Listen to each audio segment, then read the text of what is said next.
Today we're flying a SpaceX Starship to Duna in Kerbal Space Program 2. First, here we're launching a fuel tanker. You may have noticed it's a tanker because it doesn't have flaps or landing legs, which of course our Starship needs. When the real Starship launches to orbit, it needs to refuel before it can continue to Mars, and then it needs to refuel again at Mars in order to come back. With our Starship, we're a little bit more fortunate because we can get all the way to Duna without refueling. We only need to refuel in order to get back and make a safe landing. Now, for some reason this slipped my mind, and after this I actually launched a second tanker, which I thought I would need to refuel in orbit before I headed off to Duna. It was totally not needed, so I'm just going to crossfade to when we do our maneuver planning for our one and only tanker. That's right, we're sending the tanker all the way to Duna. Once there, it will use Duna's atmosphere to perform an aerobraking maneuver, very efficiently inserting itself into orbit without using any fuel. And then it just stays there and waits for our Starship to dock and top itself off. Speaking of which, let's take a look at our Starship. You can see I've got a little rover inside for exploring Duna. And now I'm loading the Starship with brave Kerbals for their perilous journey. And they're off in their big shiny metal rocket. Godspeed, little Kerbals, we're counting on you. Now you probably can't tell, but I did make a small change to the Super Heavy booster. It now has 11 engines, so 3 in the center instead of the previous one. And that just helps a bit with the thrust to weight ratio on liftoff. You can see it's looking a little bit squirrely, probably because I'm constantly trying to make corrections without going too far from prograde, because of course having giant fins near the front end of your rocket is not great for stability. Now that we've dropped the Super Heavy booster, you can actually see I've made a change to the Starship's engine configuration as well. By putting the 3 engines in a line, it actually gives me the option to turn off the center one when we're landing on Duna in case our thrust to weight ratio is too high. So now I'm just coasting up to circularize my orbit when shortly I realize, hang on a moment, look how much fuel I have, why do I have another tanker? And I actually pause here and I even exit the game to check my calculations. And then I reload and of course we've lost our skirt again as a result, but the show must go on. So I just time warped a few days forward to make sure the tanker is quite far out before I send my Starship on the way to Duna as well. Mostly because I have this irrational fear that they will both get there at the same time, and of course I can only control one of them at a time, so it'll be a massive problem. But my paranoia aside, the maneuver plan is now done, so we can orientate ourselves for the burn, and then time warp to it, and we start our 50-second ejection burn. Looks really good. And that's it, we're now on the way to Duna. Then I switched to the tanker just to do a minor correction burn, since it's outside of Kerbin's sphere of influence. And then I just switched back to the Starship and time warped until it's also outside of Kerbin's sphere of influence, so I can do the same for it. I try to get it pretty damn close at this stage because it costs you nothing, literally using RCS pulses, almost no fuel, and you can be quite precise that way, while the main engines, of course, you'll overshoot, you can never get it right, but you can see I get pretty close here. With that done, it's time to time warp to Duna. Off we go, and we flew right past it. I have no idea what happened, we completed a full orbit around Kerbal for some reason, so I just reloaded and repeated the process, being a little bit more careful, manually time warping. It seems like that time warping to a point is not very reliable. And now, starting with the tanker, I slowly and carefully approach the node to do my final mid-course correction, mostly to correct the plane of the orbit so that we come into a nice equatorial Duna orbit. You can see me lining it up there perfectly. And I also adjust the periapsis so it's just the right height. And then I switch to the Starship, time warp to its node, and do the same. You'll notice if you look closely, I'm actually aiming towards the dark side of Duna, which doesn't make sense. Trust me, you have to aim for the backside. When you enter its sphere of influence, your trajectory suddenly goes through the front side for some reason. I don't know why, but that's how you have to do it. And once again we have a time warp disaster because I was focused on the Starship, meanwhile the tanker is the one who approaches Duna first. So a quick reload and all is well, except for we have an encounter with Ike on the way to Duna, which is quite annoying. I tried to work around it, it didn't work, so eventually I just went through it, past Ike, and then made my final adjustments, setting the periapsis to about 15.6.7 kilometers, and here it is, the big risky move. So just a few minutes out, I close the nose cone and reorientate our tanker. At this point I realized maybe it wouldn't have been a bad idea to have some flaps on the tanker as well for some control, but oh well, far too late now. So we just get ready and time warp down until we get to the atmosphere. And we just reorientate again using the SAS to lock us into radial out. And it's looking pretty good. We're not slowing down much. Well, we're not slowing down at all, but as we get into the thicker parts of the atmosphere, you can see our velocity starts to drop quite sharply. And another thing which is totally not a surprise and was totally intentional is that we entered this spinning configuration, the purpose of which is to, spread the thermal load across the whole vehicle.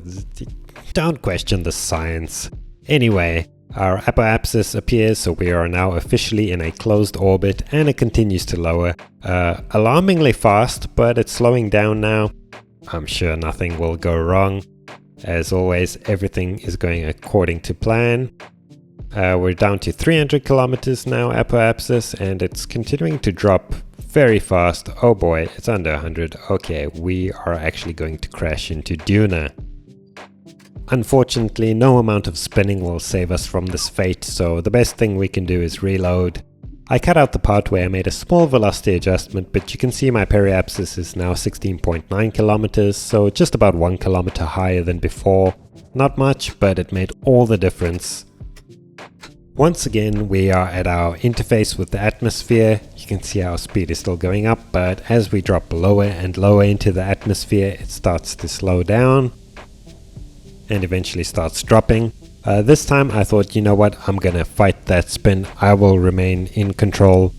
That is about how long that lasted as we start to spin. It's probably for the best, you know, thermal considerations and all that. Thankfully there's no Kerbals on board, otherwise they would be being violently ill right now. But let's not think about that. Instead, let's focus on our orbit closing, hopefully. There we go. Our apoapsis is coming down quite nicely, not too fast hopefully this time. Actually, as this was playing out, I was starting to worry that the apoapsis was not going to go low enough, because you can see it's going kind of slowly and this is sped up. And I was worried obviously I would have to use a lot of fuel to lower it if it was too high. But as we keep watching, you can see it just keeps going and going and going slowly. And obviously that's because now it's not going to go too low. Of course, you can see we're still spinning like crazy, but more importantly, you can also see the altitude is going up and up and up. We're on our way out of the atmosphere safely after our aero brake maneuver, and you can see the apoapsis settles at around 240-250 kilometers, and now we're totally out of the atmosphere, so we're safe. The only thing that's left to do is move to our apoapsis and then raise the periapsis, because of course it's too low. And once that's done, we're in a stable orbit with our tanker. I just do a little burn at the node to make sure it's a nice equatorial orbit. Then I just make sure the solar panel is pointed at the sun, because I don't want to come back to an empty battery. I switch to the Starship and time warp to our Duna encounter. No problems with Ike getting in the way this time, but I do just point radial in and make some small adjustments with just some RCS pulses to raise the periapsis a little bit. And then it's time to time warp to our final approach. You can see I still don't trust the time warping to a point. I basically always do it manually now, which has its own risks, but anyway, we made it safely. Now it's time to reorientate belly first and time warp to entry into the atmosphere. Of course, the first thing we do is lock SAS into radial out, and that lets me time warp it 3 times through what is quite a long entry process. And that's mostly because we take such a shallow entry profile, because we're coming in at interplanetary velocity, and Duna has such a thin atmosphere. If you had to go really steep in, you wouldn't really slow down much by the time you hit the ground, and you'd have to use your engines and a whole bunch of fuel to kill all that velocity. And of course, that's the great thing about Starship. By coming in like an interplanetary skydiver, it can bleed off so much velocity, which leaves the engines to do the least amount of work possible. And you can see it's working pretty damn well with our velocity shooting down. And that's horizontal velocity we're bleeding off, but actually we're gaining vertical velocity at the same time as we start falling. So I start tilting the Starship down a little bit just to try help with that. And you can see our altitude is quite low now, and at the same time our speed is not really dropping that much anymore, so it's time for the flip maneuver. It really doesn't take much. I even lock it into retrograde and then fire up the engines. You can see most of our velocity is horizontal, so I'm cancelling that out now. But as we're left with more vertical velocity, I keep fighting the retrograde SAS just to keep pointing the engine sideways to really cancel out that horizontal velocity early on, because that makes landing a lot easier, because then you just come straight down rather than having to come in at an angle and straighten out at the last moment. Just 100 meters from the surface now, you can see I'm throttling quite low, so it would have been a good time to turn off that center engine, but I manage. And at the very last moment, we're coming in a bit hot, so I throttle up a little bit, and then we have a nice smooth landing, hit the ground at about 1.5 meters per second, so we didn't bounce too much. And luckily the surface is quite level, otherwise we would have definitely fallen over, but that's it. We've landed on Duna with our Starship.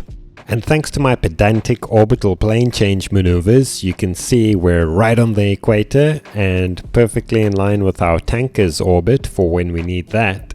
But first it's time to make some Kerbal history, so we open up the doors on our Starship, and you can see the first thing we need to do is get the rover out. And we do that using the highly sophisticated deployment sequence. Yes, we just pop it off and then wait until it falls out. There we go. And then it hits the ground, but nothing breaks, luckily, and it cartwheels away, and there's some very suspicious physics going on there, but all 6 wheels are on the ground. That separator is just a bit in the way, but there we go. As you can see, it's fully autonomous. You can also see I forget to deploy the solar panel, so hopefully that doesn't bite me. Now I'm just parking up the rover, and I retract the antenna so that it's easier for the Kerbals to climb on. And now it's time for Jebediah Kerman to make Kerbal history. He steps out, walks over to the very, very, very long ladder, and starts the long journey down. No elevators on this Starship, we couldn't afford that. Now we just extend the ladder to the ladder, down to the surface, and with that, Jebediah takes his first steps on Duna. Tiny little Kerbal steps, but a giant leap for Kerbal kind. He looks very excited, very happy to be here, poses nicely, and now it's time to take all the other Kerbals out as well. A friend next to him, and the other 2 will go into the rover to do some exploration. Once they're both in, it's time to close up the Starship to prepare for the most important part of any mission, and that's the photos. So we switch to Jeb, and his time has come to plant the flag. Jeb? Come on. Plant the flag, please. Jeb? No. What are you doing? Bob? Nope. Okay, never mind. Since our Kerbals are clearly too excited to plant any flags, maybe they'll be up for a little joyride, and a near miss with a boulder nearly the size of their rover. But I think they actually get a little bit disappointed when they realize there really isn't much on Duna besides some big rocks you can drive into. So they start turning back with a very wide turn. I think they might be having a word with the rover design team when they get back. But anyway, once they're back, they decide to show off some tricks, nearly running over one of their colleagues in the process, who just casually steps away. and slightly disappointed that their stunt didn't get any recognition. They just kind of roll away in shame, creating some distance, and with that, it is time to bring our Kerbals back into the Starship. Jeb's up first, he walks up to it, and then of course we need to open the Starship up, so I do so, and then I can't switch back to Jeb. So I switched to a different vessel and switched back. And then this happened, which was even more disconcerting. Then it seemed to fix itself. So anyway, Jeb starts the long climb up. And as I close the solar panel, you can kind of see the Starship is shaking back and forth inexplicably. But that's the least of our worries, because once Jeb gets to the top, he's unable to actually climb over the ledge. And I tried using the RCS thrust pack and jumping around, but it just wouldn't work no matter what I did, so we had no choice but to reload. Now our Kerbals are back safely in the Starship, so I switch to the tracking station and time warp until we get a good transfer window to get back to Kerbin. Once we're there, actually the first thing I do is switch to our tanker. You might remember we left it with quite a high apoapsis. So I just moved to the periapsis and slow down just to bring the apoapsis down to 70 kilometers, circularizing the orbit. And then I time warp until the tanker is just about above our Starship. Now all that's left to do is switch to our Starship and launch. Retract the landing gear and we throttle up. Of course, with Duna's gravity being so low, our Starship is essentially a single stage to orbit.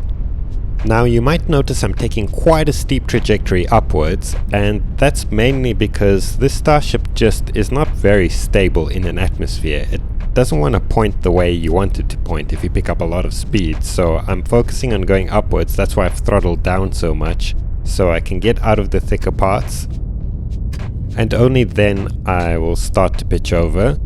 And even then I don't actually pitch over that much, so I'm still going upwards quite a lot, but I'm actually picking up some horizontal velocity now. And then we pitch over a little bit more. Eventually I can go totally horizontal to really pick up that horizontal velocity we need for orbit, but then our apoapsis hits about 70 kilometers and I don't want to go higher than that, so I just coast up and then raise the periapsis to make sure we're in a stable orbit. And that's it, we're in orbit around Duna. I just time warp to the node so I can make a little plane change correction to make sure we're nicely lined up with the tanker. And now you can see we're just catching up to it. I make a little adjustment here to make sure we rendezvous nicely.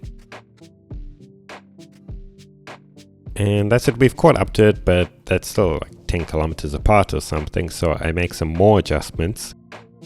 Eventually I get the actual rendezvous point to be only at about 100 meters, which is very good. There you can see. Now I just time warp to the rendezvous point and I forget to open the nose cone, so I can't slow down and I overshoot. Luckily not crashing into the tanker, but then I just have to turn around and head back towards it, line it up to face me, and then approach it nice and slowly, nice and easy, and a nice little docking. Everything starts spinning like crazy, but that's okay. And that's it, we are safely docked to our tanker in Duna orbit. So it's time to transfer propellant. We'll first top up the monopropellant. And now we'll do the methalox, which involves selecting a lot of little tanks, but once that's done we can transfer it all in. There we go, all topped up. With that done, we can say goodbye to the tanker, so we undock and start the next phase of the journey. First we use some RCS pulses just to create some distance, and then we immediately encounter a bug that doesn't want us to move away from the tanker, but I just keep trying, and eventually we manage to create some distance. So now it's time to plan our escape burn from Duna. So what we're going to do is burn on the prograde side so that we escape retrograde, which will lower our orbit around Kerbal so that we line up with Kerbin. But you'll see in a moment, according to the maneuver planner, it's actually raising our orbit, which makes no sense at all. It's another weird bug. There you can actually see. So what I'm going to do is I'm just going to burn a little bit less than the delta V I think I need, and then later I can make a correction once I'm outside of the sphere of influence. So now we've time warped to the maneuver node and we can reorientate ourselves for the burn. So we just point towards that maneuver marker, lock it in, it's essentially prograde, and we start the burn.